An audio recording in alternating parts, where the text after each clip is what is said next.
নমস্কাৰ খুৰুপ্তাং আৰু জোহাৰ।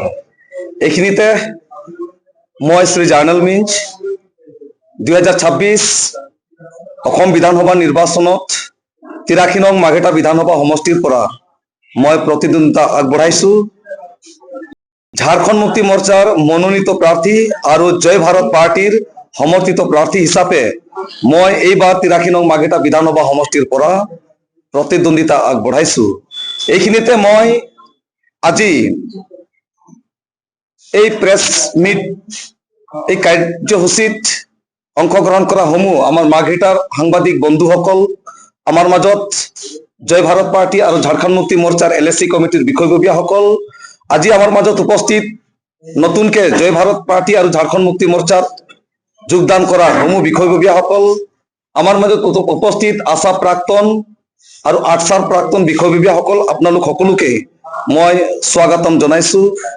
এইখিনিতে মই মাৰ্ঘেৰিটা সমষ্টিত নিৰ্বাচনী প্ৰচাৰৰ উদ্দেশ্যে সমষ্টিৰ প্ৰত্যেকটো পঞ্চায়তত মই পৰ্যবেক্ষণ কৰিলো। প্ৰচাৰৰ উদ্দেশ্যে মই নিজেই গোটেই পঞ্চায়তত মই ঘূৰিলো। তাত মই যি চালো, যি সমস্যা, প্ৰথমে মই মাৰ্ঘেৰিটা সমষ্টিৰ সমস্যাৰ বিষয়ে মই কম।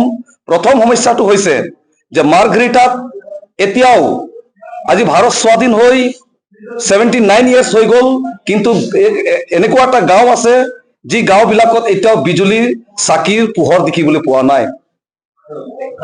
হুঞ্জুৱাৰা, ৱাৰা বা তেনেকুৱা জাগুন অঞ্চলত ভিতৰুৱা গাঁওসমূহত আজি বৰ্তমানৰ যি বিধায়ক, সেই বিধায়কে আজিলৈকে সেই গাঁওসমূহত যায়ে পোৱা নাই। গতিকে সেই গাঁওসমূহত ৰাস্তা পদূলিয়ে হওক, বিজুলী বাতিয়ে হওক, খোৱা পানীৰ ব্যৱস্থাই হওক, একেবাৰে কাহিল। গতিকে এই দলং, ৰাস্তা পদূলি, শিক্ষা, স্বাস্থ্যৰ ওপৰত যি মই সমস্যা দেখিলো, লগতে আমাৰ মাৰ্ঘেৰিটাত বিশেষকৈ গৰাখহনীয়া, মাৰ্ঘেৰিটাত গৰাখহনীয়া, বিছাগাঁও, অমিতগাঁও, মধুপুৰ, 2 নং টকলং, 1 নং টকলং, কুঁহিয়াৰবাৰী, আলুবাৰী, আমাৰ মাইচাংপানী, ডুমপানী, পানীগাঁও, এই বহুত তেনেকুৱা গাঁও য'ত নেকি গৰাখহনীয়াৰ কবলত পৰি বহুত আমাৰ মাৰ্ঘেৰিটাৰ পৰিয়াল আজি গৃহহীন, ভূমিহীন হৈছে। আজি মাৰ্ঘেৰিটাত বান বিধ্বস্ত গৰাখহনীয়া ৰোধ কৰিবৰ কাৰণে বৰ্তমান শাসনাধিষ্ঠ ডাবল ইঞ্জিনৰ চৰকাৰখনে একোৱেই এটা কাম নকৰিলে। আজি মাৰ্ঘেৰিটাত শিক্ষিত নিবনুৱা যুৱক যুৱতীসকলৰ কাৰণে আপোনালোকে জানে যি পাৱাৰ প্ৰজেক্ট আমাৰ মাৰ্ঘেৰিটা সমষ্টিত শ বিঘা মাটি অৱণ্টিত হৈ আছে, তাৰ ওপৰত ইণ্ডাষ্ট্ৰিয়েল গঢ় দিয়াৰ ক্ষেত্ৰত বৰ্তমান শাসনাধিষ্ঠ বিজেপি চৰকাৰ তথা মাৰ্ঘেৰিটাৰ বিধায়ক একোৱেই কাম নকৰিলে। আপোনালোকে জানে ইণ্ডাষ্ট্ৰিয়েল ইনফ্ৰাষ্ট্ৰাকচাৰ ডেভেলপমেণ্ট কৰ্পৰেশ্যনৰ নামত শ বিঘা ভূমি অৱণ্টিত হৈ আছে। যদি এই ভূমিবিলাকত যদি ইণ্ডাষ্ট্ৰিয়েল গড় উঠা হল হয়, তেনেহলে শিক্ষিত নিবনুৱা যুৱক যুৱতীসকলে আজি কৰ্মসংস্থাপন পালে হয়। আজি মাৰ্ঘেৰিটা সমষ্টিত চাউলুং চুকাফা এক সন্মানীয় ক্ষেত্ৰ আছে, যি আমাৰ নৰ্থ ইষ্ট, আমাৰ মাৰ্ঘেৰিটা সমষ্টিত পৰে। গতিকে সেইটো হ'ল পাটকাই ফেষ্টিভেল, য'ত নেকি প্ৰতিটো জাতি জনগোষ্ঠী নৰ্থ ইষ্ট অফ ইণ্ডিয়াৰ ই এক মিলন ভূমি। গতিকে এই পাটকাই ফেষ্টিভেল, লগতে পাটকাই সন্মানীয় ক্ষেত্ৰখন একেবাৰে জৰাজীৰ্ণ অৱস্থা। এই পাটকাই ফেষ্টিভেল আজি মৰ্মাহিত অৱস্থা। গতিকে এনেধৰণৰ সমস্যা য'ত নেকি মই অনাগত দিনবোৰত এই বিধায়ক মাৰ্ঘেৰিটা ভোটাৰবাসী ৰাইজৰ আশীৰ্বাদত যদি মই বিধায়ক ৰূপে নিৰ্বাচিত হওঁ, তেনেহলে নিশ্চিন্তভাৱে এইবিলাক কাম মই প্ৰথমে কৰিম, এই বুলি মই সমূহ মাৰ্ঘেৰিটাবাসী ৰাইজক মই প্ৰতিশ্ৰুতি দিছো। লগতে মাৰ্ঘেৰিটা সমষ্টিত কেৱল নহয়, এইটো সমগ্ৰ অসমৰ চাহ শ্ৰমিক যিসকল লোক, আমাৰ আদিবাসী চাহ জনগোষ্ঠী চাহ শ্ৰমিক লোকসকলৰ যি দৈনিক মজুৰি আজি তাৰিখত 252 টকা, এইটো এটা বহুত ডাঙৰ অন্যায়, অত্যাচাৰ। এনেধৰণৰ অন্যায় অত্যাচাৰ কেতিয়াও সহ্য কৰিব নোৱাৰো।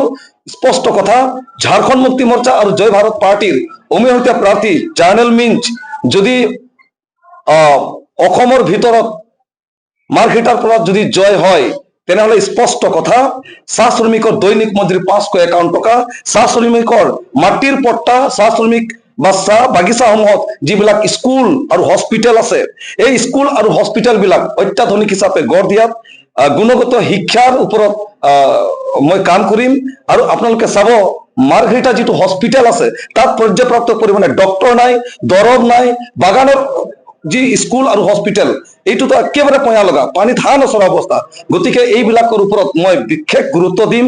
স্বাস্থ্য, শিক্ষা আৰু নিবনুৱা সমস্যা, গৰাখহনীয়া সমস্যা, তাৰ লগতে আমাৰ মাৰ্ঘেৰিটাত ক্ষুদ্ৰ চাহ খেতিয়ক সকলে কেঁচা চাহপাতৰ মূল্য উচিত মূল্য নাপায়। গতিকে কেঁচা চাহপাতৰ মূল্য যাতে ক্ষুদ্ৰ ক্ষুদ্ৰ চাহ খেতিয়কসকলে উচিত মূল্য পায় তাৰ উপৰিও মই অৰহ চেষ্টা কৰিম। এতিয়া এইবাৰ অধিকাৰৰ চৰকাৰ আপোনালোকে দেখিছে। ঝাৰখণ্ড ৰাজ্যৰ প্ৰতিষ্ঠাপক দিচুম্বুৰু শিবু চৰেণ তেখেতৰ সুপুত্ৰ বৰ্তমান ঝাৰখণ্ড ৰাজ্যৰ মুখ্যমন্ত্ৰী হেমন্ত চৰেণ ডাঙৰীয়াই মোক 83 নং মাৰ্ঘেৰিটা বিধানসভা সমষ্টিৰ পৰা টিকেট দি আজি প্ৰতিদ্বন্দ্বিতা কৰিবৰ কাৰণে মোক সুযোগ প্ৰদান কৰিছে। যদি জিকো তেনেহলে মই ঝাৰখণ্ড মুক্তি মৰ্চাৰ হৈ আৰু জয় ভাৰত পাৰ্টি হৈ আমাৰ ঝাৰখণ্ড গভৰ্ণমেণ্টৰ মুখ্যমন্ত্ৰী হেমন্ত চৰেণ ডাঙৰীয়া যি প্ৰতিশ্ৰুতি দিছে মই এই প্ৰতিশ্ৰুতি আপোনালোকৰ আগত গাই দিবলৈ সাজু আছো। প্ৰথমটো হৈছে যে কুলো ঝানু মাই সন্মান আঁচনিৰ অধীনত সকলো মহিলাক প্ৰতি মাহে 2500 টকা প্ৰদান কৰা হ'ব। নম্বৰ 1। নম্বৰ 2, শত সহস্ৰ বছৰে সংগ্ৰাম কৰি অহা সমাজক অনুসূচিত জনজাতি অৰ্থাৎ STৰ মৰ্যাদা প্ৰদান কৰা হ'ব। চাহ বাগিচাত ন্যূনতম দৈনিক মজুৰি 500 টকালৈ বৃদ্ধি কৰা হ'ব। চৰকাৰী কৰ্মচাৰীৰ বাবে পুৰণি পেঞ্চন আঁচনি OPS পুনৰ প্ৰযোজক কৰা হ'ব। আৰক্ষীক 13 মাহৰ দৰমহা প্ৰদান কৰা হ'ব। গুৱাহাটীত বিৰছা মুণ্ডা ট্ৰাইবেল ইউনিভাৰ্চিটি স্থাপন কৰা হ'ব। কৃষকসকলৰ ঋণ মাফ কৰা হ'ব আৰু 0% সুতত কৃষি ঋণ প্ৰদান কৰা হ'ব। ধানৰ ন্যূনতম সমৰ্থন মূল্য MSP প্ৰতি কুইণ্টেলত 3100 নিৰ্ধাৰণ কৰা হ'ব। গুৰুজী ষ্টুডেণ্ট ক্ৰেডিট কাৰ্ডৰ অধীনত সকলো শিক্ষাৰ্থীক 25 লাখ টকা পৰ্যন্ত সৰ্ববিহীন শিক্ষা গ্ৰহণ ঋণ প্ৰদান কৰা হ'ব। ডক্টৰ ভূপেন হাজৰিকা জন আৱাস আঁচনিৰ অধীনত 3টা কোঠাৰ ঘৰ প্ৰদান কৰা হ'ব। বিশ্বমানৰ জুবিন গাৰ্গ ক্ৰীড়া আৰু সাংস্কৃতিক বিশ্ববিদ্যালয় স্থাপন কৰা হ'ব। 10,000 জনভাষা শিক্ষকৰ নিযুক্তি কৰা হ'ব। মুখ্যমন্ত্ৰী পৰদেশীয় ছাত্ৰবৃত্তি আঁচনিৰ অধীনত দৰিদ্ৰ প্ৰতিভাশালী ছাত্ৰ ছাত্ৰীসকলক বিদেশত অধ্যয়নৰ সুযোগ প্ৰদান কৰা হ'ব। মুখ্যমন্ত্ৰী স্বাস্থ্য সুৰক্ষা আঁচনিৰ অধীনত ৰাজ্যৰ সকলো পৰিয়ালক 25 লাখকৈ টকা লাভ প্ৰদান কৰা হ'ব। সকলো দৰিদ্ৰ লোকক ৰেচন কাৰ্ড প্ৰদান কৰা হ'ব আৰু তেওঁলোকক 7 কেজি চাউল সৈতে তেল, মছলা, চেনি, নিমখ আৰু দাইল প্ৰদান কৰা হ'ব।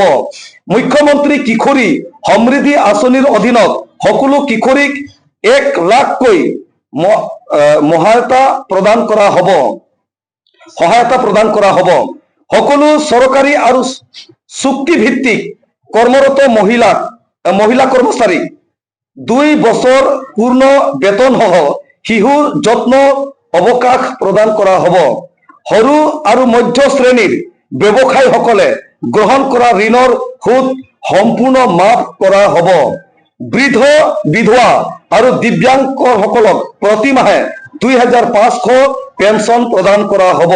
মুখ্যমন্ত্ৰী ৰোজগাৰ আঁচনিৰ অধীনত স্ব-ৰোজগাৰৰ বাবে 50 লাখলৈকে সুদমুক্ত ঋণ প্ৰদান কৰা হ'ব। আন্দোলনৰ শ্বহীদসকলক আৰু অসমৰ মহাপুৰুষসকলৰ গাঁওসমূহক পৰ্যটন স্থান হিচাপে বিকশিত কৰা হ'ব। এইখিনিতে আজিৰ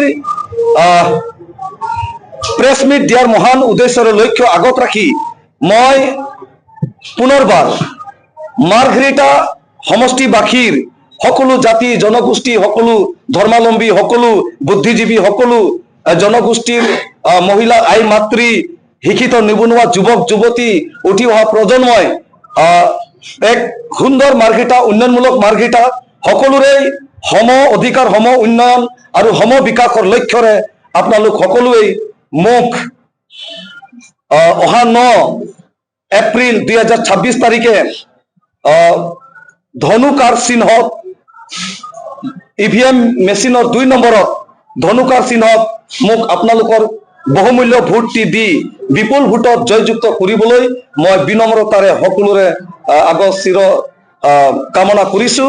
ধন্যবাদ। যিকোনো খবৰৰ বাবে যোগাযোগ কৰক আমাৰ এই নম্বৰত 9181 307 221।